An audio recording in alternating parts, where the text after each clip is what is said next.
Obviously a great road win for us. You know, we really controlled, I thought, the second half with terrific defense. You know, we stayed poised when they made that little run, and we were confident. So it's nice to break through. We've had a lot of close losses, and the guys were confident. They did a good job of, you know, they made each other better. They were talking to each other. They were in each other's ear. And when Reggie Lynch stays out of foul trouble, obviously we're a different team. So excited about a road win. They're very good at home, so we're proud of it, and we'll move on.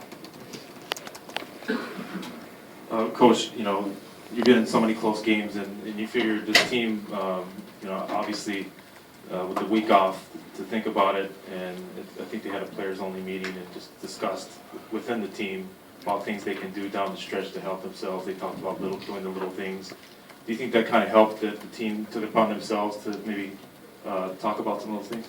I'll give them credit. I don't think a players-only meeting was necessary, and I'm gonna make fun of them on the plane about what they actually accomplished in that. We've got great attitudes. We play hard. It's an execution standpoint. I don't know if we were at players-only type. You know, so it's great. You know, I do think player-coached teams are better than coaches-coached teams. So I love to do it. I mean, I 2 practices ago, we went 5-on-5, and I sat down. I've never done that. And they kind of looked at me and were like, "What are you doing?" And I said, "You guys got to start taking some ownership, helping each other out, executing, you know, stop looking at me all the time." And so I do think that helped. That week off helped. And, you know, so proud of them. I really am for breaking through.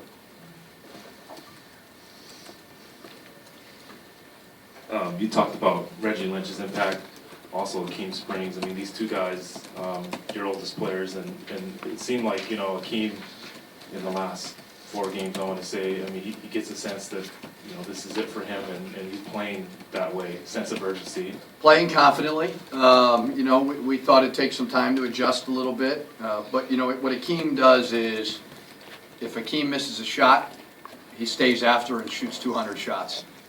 You know, he's not one of those guys, if something doesn't go his way, he doesn't feel sorry for himself. He's got great confidence, and he works his way out of it by just putting in hard work. And that's unique. And so he's been a terrific leader, great spirit, doing a lot of little things, made some big shots at the end. And then when Reggie stays out of foul trouble, he's as good as any big in the conference. You know, so if he can continue to do that, I think we're a good team. We're a tough team to guard.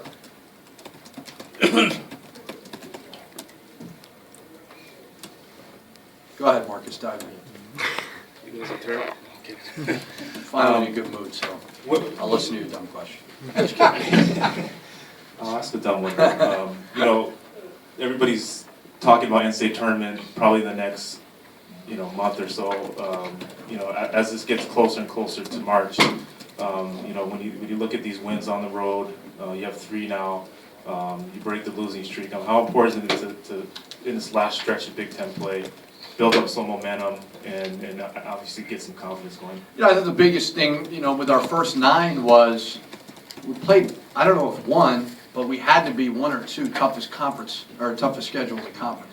We have one of the toughest strength of schedules in the conference, or in the country, excuse me, top 5.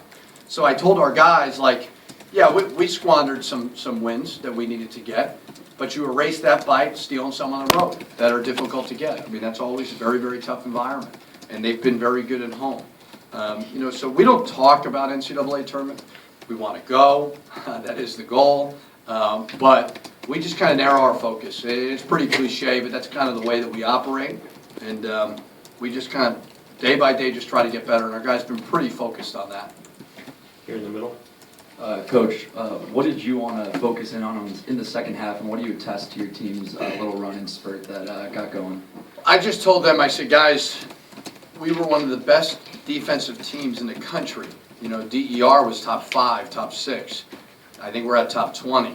Field goal percentage defense was terrific. 3-point field goal percentage. There's a reason why we are there. Let's get back to playing that way. And I just thought that was the mentality coming out of the locker room was we can't outscore teams. I mean, you know, they shot 45% in the first half. That's too much. You know, so we got down to guarding the three, which we've been pretty good at. And a lot of it has to do with, when Reggie Lynch stays out of foul trouble, we're a pretty good defensive team. He protects a lot of things for us. Coach, were you relieved that Kipper Nichols only got 23 minutes of playing time? I think John is a terrific coach.